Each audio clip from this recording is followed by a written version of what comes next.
Welcome to the Genius Factory. Enjoy the video. You start by confirming what you're working on. Check settings about phone to note your Android version and model.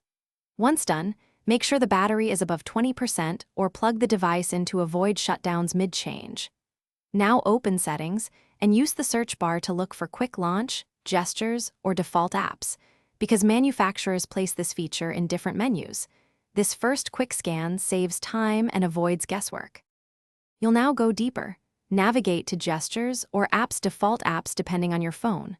Once there, find Quick Launch, Double Tap Shortcut, or any gesture linked to Camera or Assistant. Tap the entry to open its settings so you can see which action triggers it. Then toggle the feature off or select None or No Default to break the linkage. Make sure to test the gesture. If it still fires, continue to the next step to clear app defaults. Finish by rebooting your phone so the change takes full effect.